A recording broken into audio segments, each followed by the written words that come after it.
यंदाच्या दिवाळीची खरेदी करा तुमच्या बजेटमध्ये आणि खरेदीवरती मिळवा एक आकर्षक गिफ्ट, तेही फक्त श्री सिद्धनाथ टेक्सटाइल्स इथंच।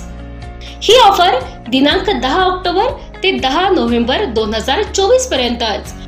सौंदर्य खुलवणारं पारंपरिक ते मॉडर्न वस्त्रदालन म्हणजे एकच नाव, श्री सिद्धनाथ टेक्सटाइल्स, देशिंग रोड, यशवंतनगर, कवठे महांकाळ, जिल्हा सांगली।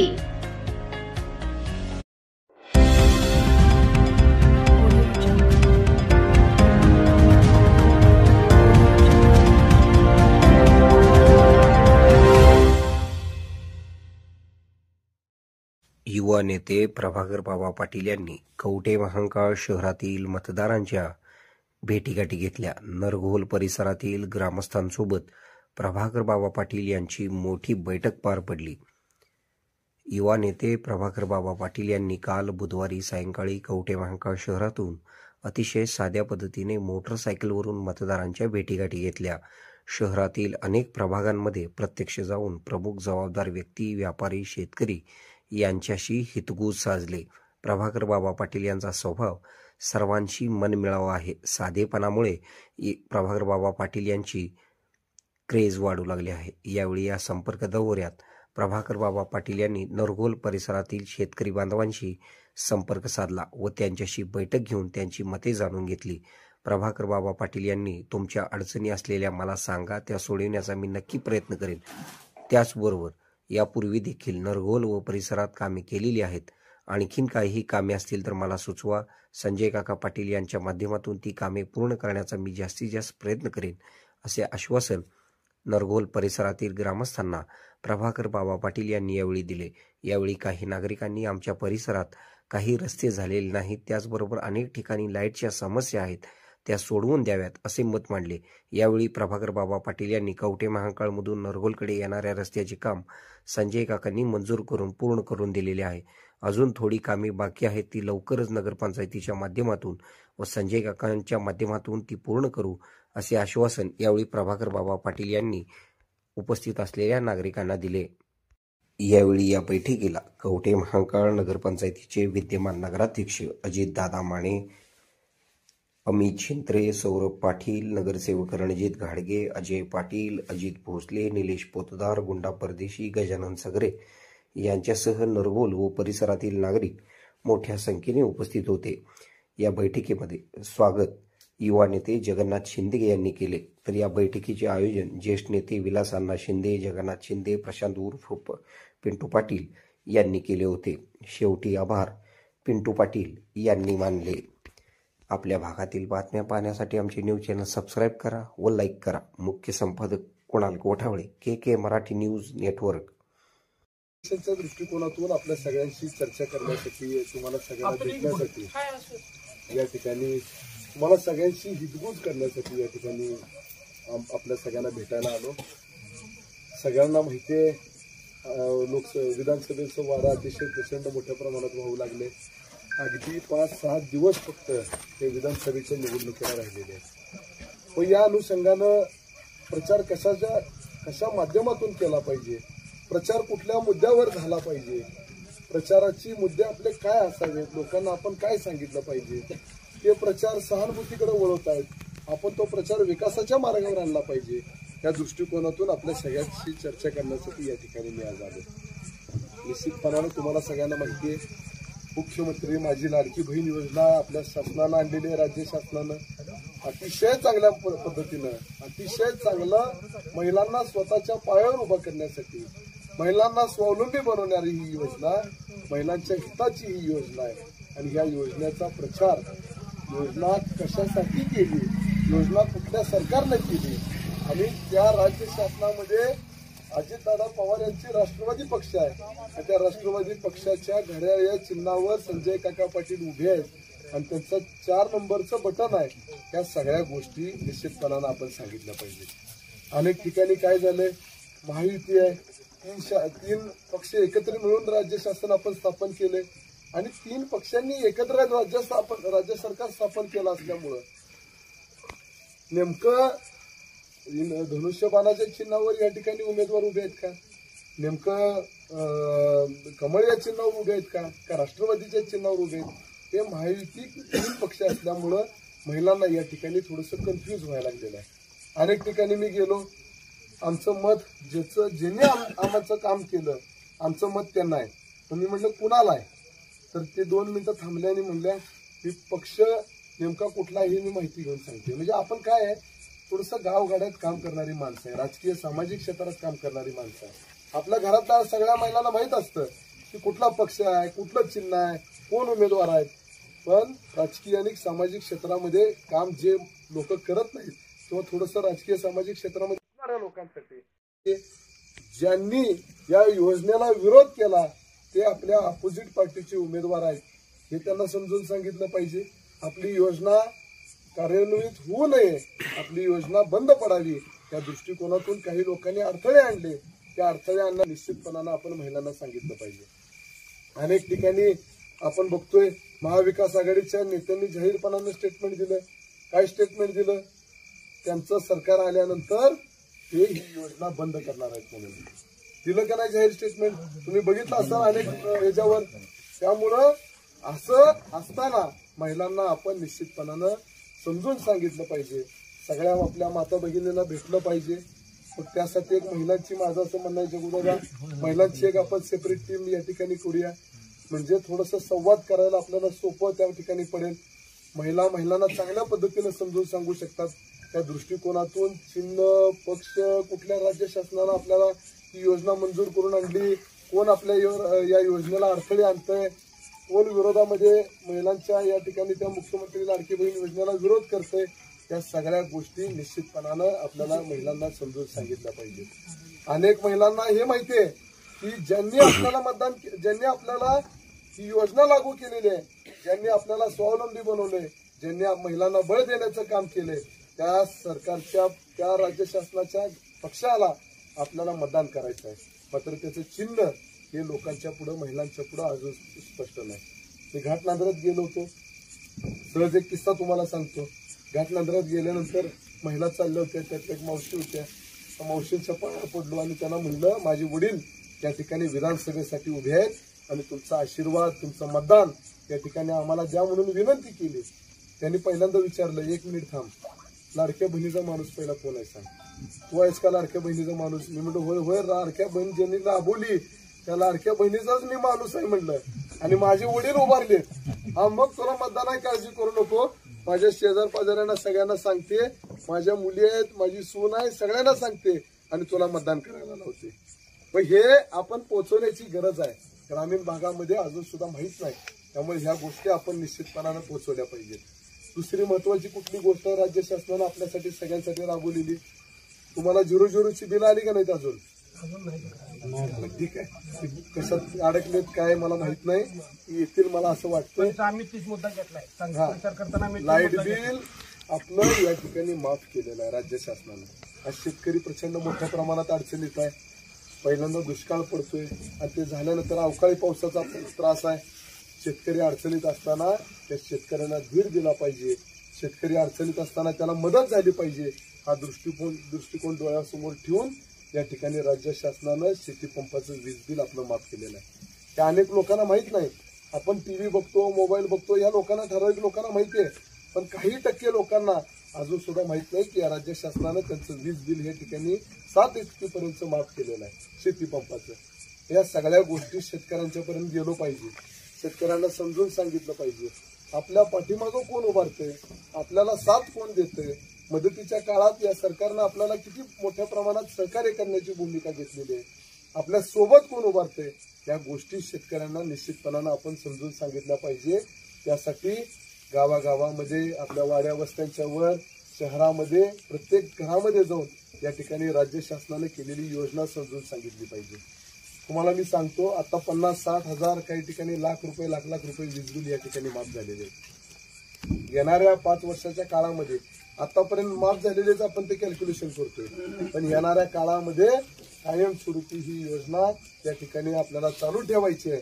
त्यासाठी हे राज्य सरकार आपलं निवडून येणं, आपल्या पक्षाचं राज्य सरकार या ठिकाणी निवडून येणं गरजेचं आहे. महायुती शासन या ठिकाणी महायुतीचं सरकार स्थापन झालं पाहिजे, हे महत्वाचं आहे. या दृष्टिकोनातून आपण सगळ्या शेतकऱ्यांच्यापर्यंत पोहोचलं पाहिजे, आपण त्या लोकांच्यापर्यंत पोहोचलं पाहिजे आणि त्यांना समजून सांगितलं पाहिजे ही योजना तुमच्यासाठी आहे. आजपर्यंत कुठल्याही राज्य शासनानं शेतकऱ्यांच्या शेतीची पंपाची वीज बिलं माफ केली नव्हती, या शासनानं केलेली आहेत. त्यामुळं या शासनाच्या उमेदवाराच्या पाठीमागं, या सरकारच्या उमेदवाराच्या पाठीमागं आपण ठामपणे उभं राहायला पाहिजे.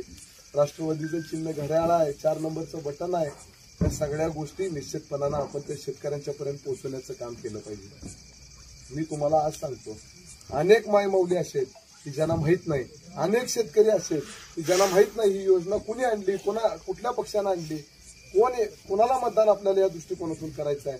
त्यामुळे आपल्या सगळ्यांना विनंती करतो, आपण या सगळ्या घटकामध्ये गेलं पाहिजे. महिला असतील, लहान मुलं असतील, वयोवृद्ध लोक असतील, आपल्या घरातल्या वयस्कर महिला असतील, या सगळ्यांच्या पर्यंत पोहोचून राज्य शासनाने केलेली कामं, उठावदार केलेली कामं या ठिकाणी लोकांच्या पुढे मांडली पाहिजेत. त्याच्यासोबत मुलींना मोफत शिक्षण आहे, महिलांसाठी एसटीचं हाफ तिकीट आहे, अशा अनेक योजना, बांधकाम कामगार योजना आहे. त्याच्यामध्ये प्रचंड मोठ्या प्रमाणात ते संसाराचं उपयोगी साहित्य त्या ठिकाणी शेतकऱ्यांना येतंय. मुलांच्यासाठी पुढच्या फीची तरतूद त्या ठिकाणी केलेली आहे. 10वी झाल्यानंतर मुलगा बांधकाम कामगाराचा मुलगा 10वी झाल्यानंतर त्याला पैसे आहेत. 12वी झाल्यानंतर त्याला फीसाठी या ठिकाणी स्कॉलरशिप मिळते. इंजिनिअरिंगला गेला तरी त्या ठिकाणी स्कॉलरशिपला, मेडिकल कॉलेजला गेला तरी सुद्धा स्कॉलरशिपला पैसे, लाख लाख रुपये या ठिकाणी त्याला मदत करण्याची भूमिका या राज्य शासनाच्या माध्यमातून घेतली जाते.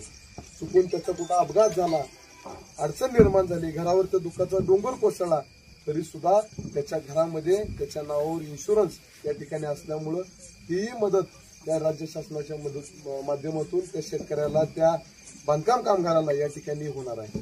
त्यामुळे अशा सगळ्या आपल्या कल्याणकारी योजना, पीएम किसान योजना आहे, बाकीच्या इतर योजनांच्या बाबतीत जर बोलायला गेलो तर 3-4 तास आपल्याला कमी पडतील. एवढा राज्य शासनाच्या वतीनं अतिशय चांगल्या योजना या ठिकाणी राबवलेल्या आपल्याला दिसून येत आहेत. हे झालं सगळं राज्य शासनाच्या वतीनं. आता आपल्याला परिवर्तन काय केलं पाहिजे तेही आपण त्याला पटवून सांगितलं पाहिजे. परिवर्तन कशासाठी आहे हेही लोकांना पटवून दिलं पाहिजे, महिलांना पटवून दिलं पाहिजे. हे परिवर्तन आहे आपल्या तरुण मुलांच्या उज्ज्वल भविष्यासाठी. 15 वर्ष झालं या तालुक्यामध्ये आणि 35 वर्ष झालं तासगाव तालुक्यामध्ये एक हाती एकदाही न बदल होता त्याच्या घरामध्ये आमदारकी आहे. आपल्या भागामध्ये, आपल्या परिसरामध्ये किती वेळा येऊन गेले, आपल्या परिसरामध्ये, आपल्या तालुक्यासाठी काय त्यांनी भरीव कामं केली. 15 वर्ष काय थोडी झाली का? एक टर्म दिली असती, आपण विचार केला असता नाही बाबा एक टर्म आहे, 5 वर्षात सगळ्याच गोष्टी होऊ शकत नाहीत. पण 15 वर्ष देऊन सुद्धा आपली कुठल्या प्राथमिक गरजा तरी या ठिकाणी ते पूर्ण करू शकलेत का? आपल्या भागामध्ये, आपल्या परिसरामध्ये, आपल्या तालुक्यामध्ये एक तरी उठावदार काम त्यांच्या माध्यमातून झालंय का हे विचार करण्याची निश्चितपणाने गरज आहे. एक पिढीचा कर्तबगारीचा काळ या ठिकाणी निघून गेला. कर्तबगार म्हणजे किती माणूस वय कधीपासून काम करायला लागतो? वय वर्ष 25 पासून वय वर्ष 60 पर्यंत माणूस काम करतो.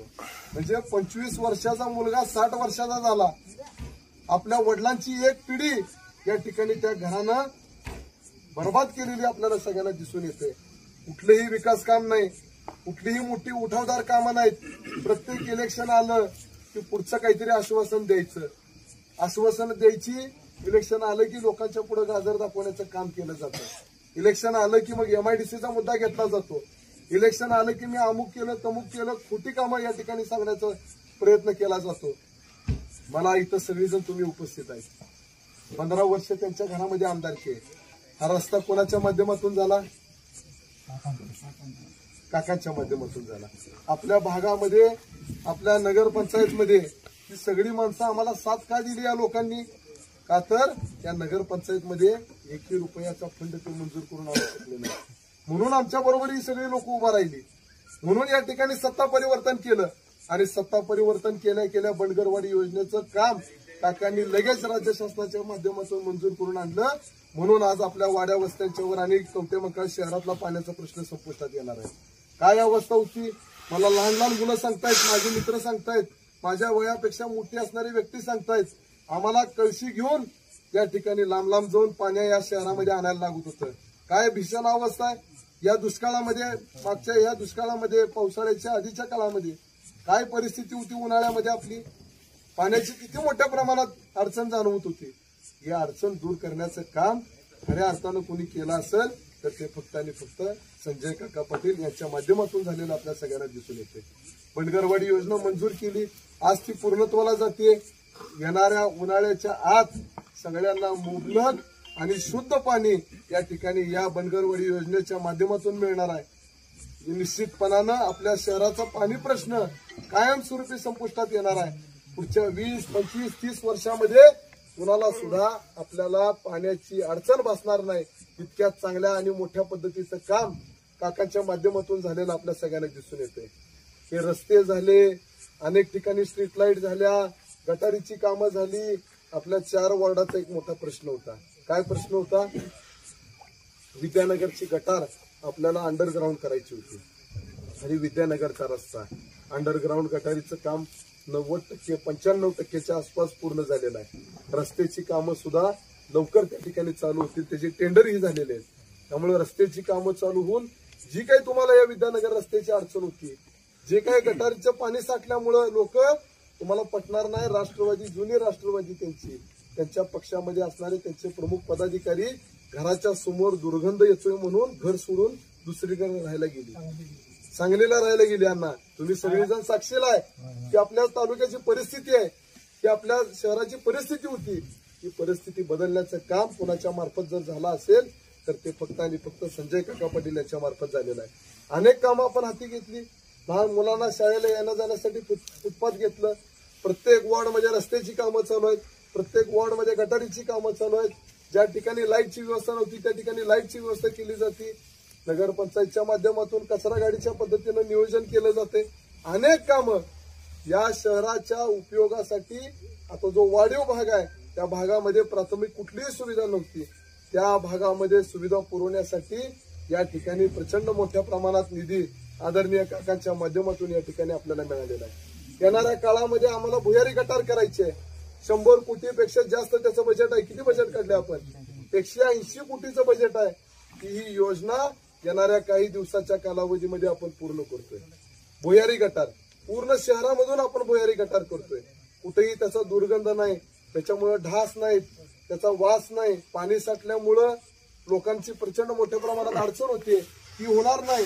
या दृष्टिकोनातून आम्ही शहराचा आराखडा आखलाय आणि त्या दृष्टिकोनातून शहराचा चेहरा मोहरा बदलण्याच्या दृष्टिकोनातून आम्ही प्रामाणिकपणानं काम केले. तुम्ही सगळेजण पाहताय आपल्या वॉर्डमध्ये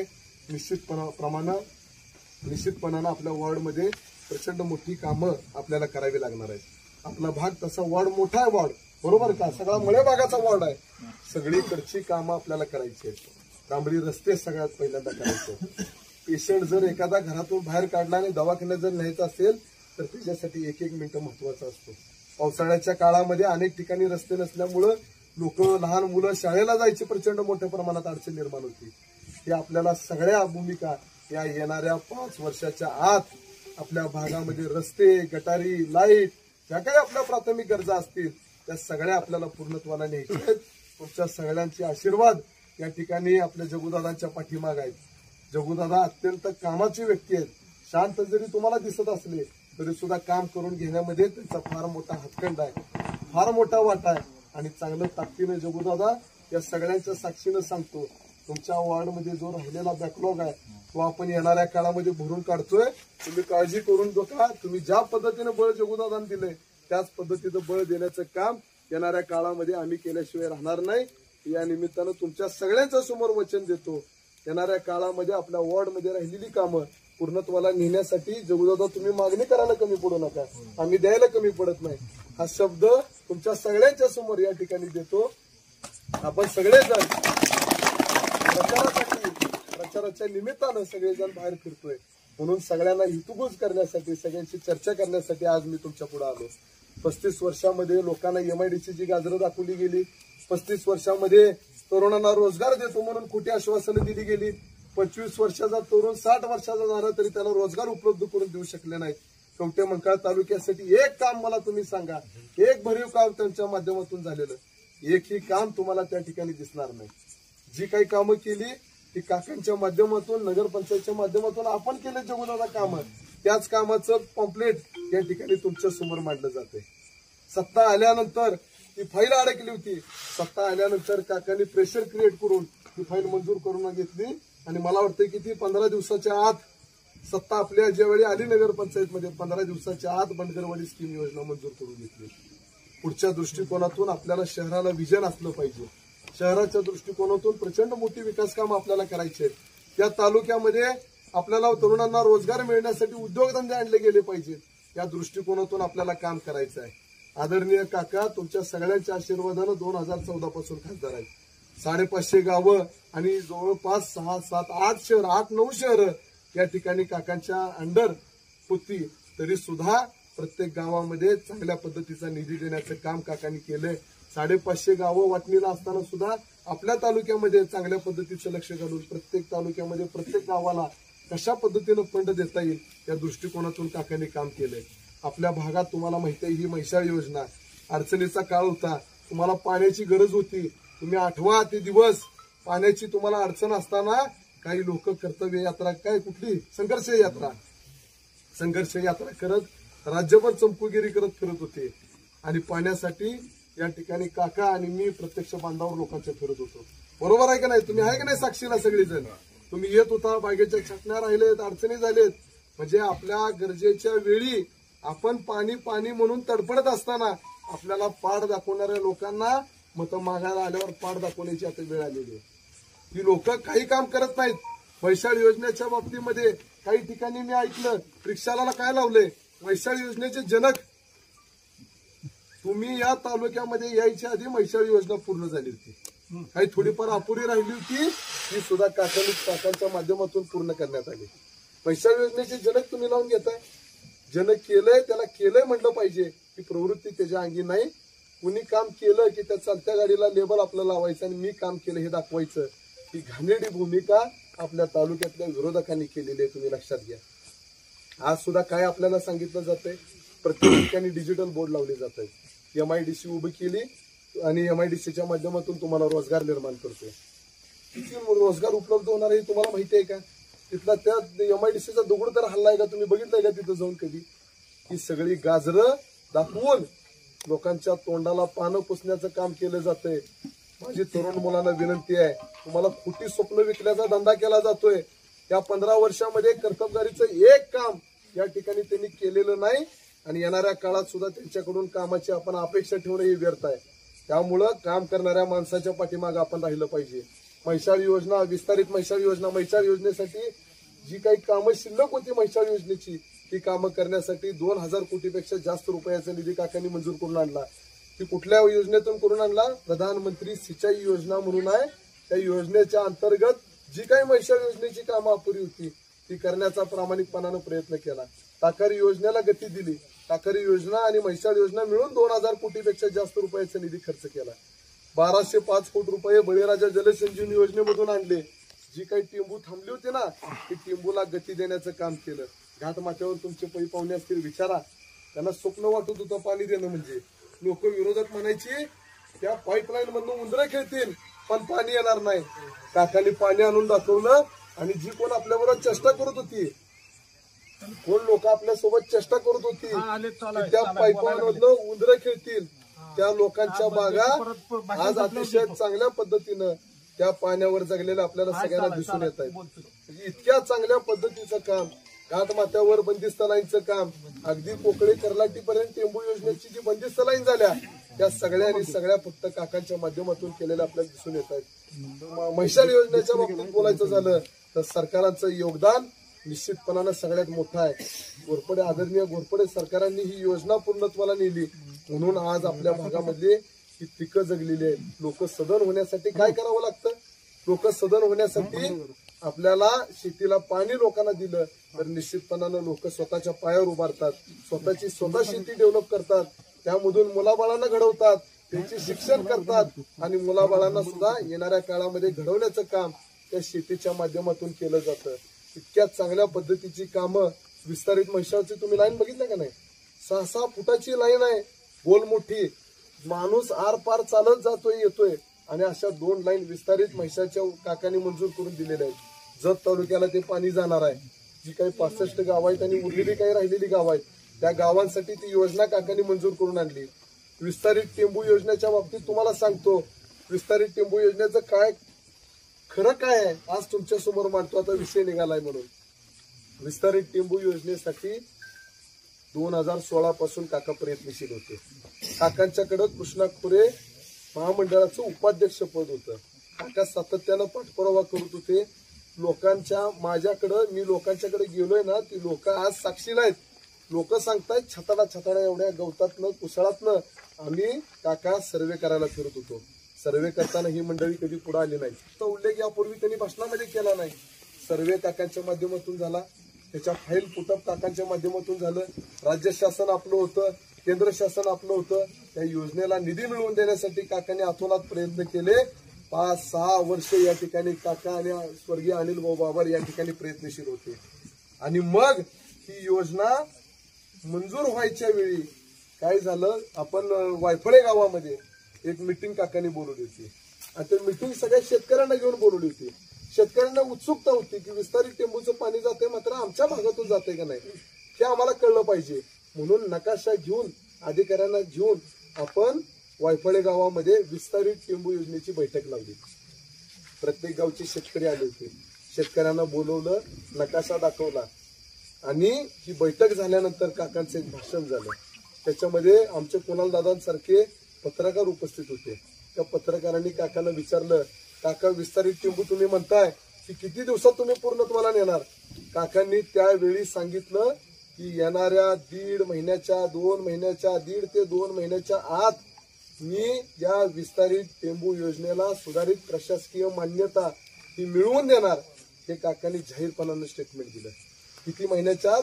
1.5 ते 2 महिन्याच्या आत. काकांनी हेही सांगितलं की ही फाईल एन्व्हायरमेंटल क्लिअरन्ससाठी केंद्र शासनाकडे आहे. केंद्र शासनाचा पाठपुरावा संबंधित खात्याच्या मंत्र्यांशी मी बोललोय आणि ती फाईल लवकरात लवकर खाली आणून येणाऱ्या 1.5 ते 2 महिन्याच्या आत विस्तारित टेंबू योजना सुधारित प्रशासकीय मान्यता म्हणजे सुप्रमाण्य मिळवणार आहे.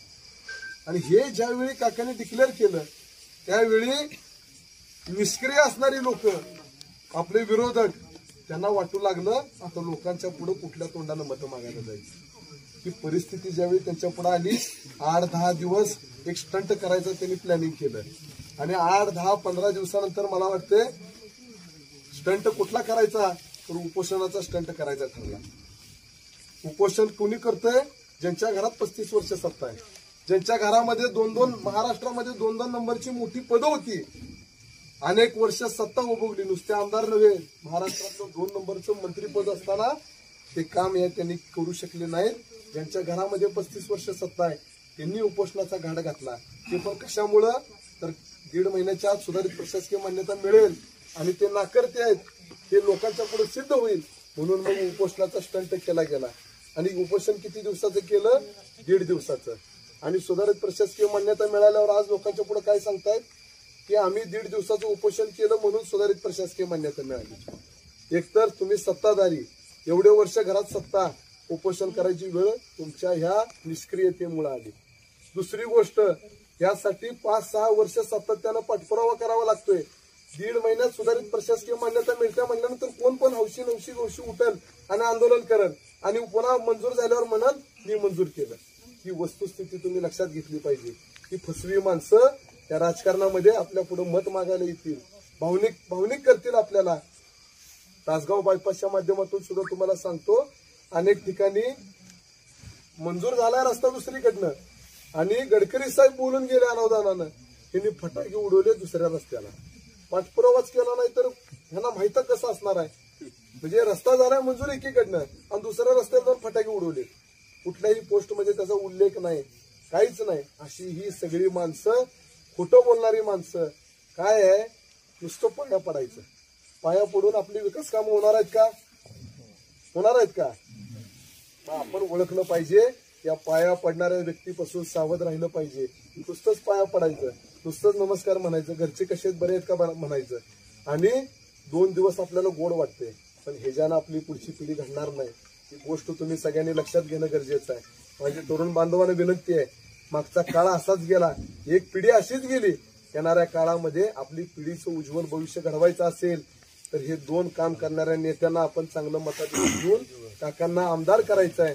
काका आमदार झाले की सरकार आमदार होणार आहेत आणि एक मत 2 आमदार असल्यामुळं डबल इंजिन आपण जोडायचं आहे आणि रेल्वे विकासाची सुसाट सोडायची आहे. मला सांगा, खासदार असताना 550 गावं असताना बारीक सारीक गोष्टींमध्ये काकांचं लक्ष असायचं. आता फक्त 110 गावं आणि 2 शहर आहेत. अत्यंत चांगल्या पद्धतीने काम करणारी माणसं म्हणून काका आणि सरकारांच्याकडे पाहिलं जातं. आणि अशा माणसाला जर आपण आमदार केलं तर निश्चितपणानं येणाऱ्या काळामध्ये जो काही तालुक्याचा बॅकलॉग राहिलेला आहे तो येणाऱ्या काळामध्ये निश्चितपणानं पूर्ण होणार आहे. ती गोष्ट आपण निश्चितपणानं लक्षात घेतली पाहिजे. हायवेची काम आजपर्यंत कधी हायवे एवढे मोठे झाले होते का? मिरजेला आपण हायवेला लागलो तर किती मिनिटात पोहोचतोय? तासगावला किती मिनिटात पोहोचतोय? सोलापूरला किती मिनिटात पोहोचतोय? या सगळ्याचा आपण निश्चितपणानं विचार केला पाहिजे.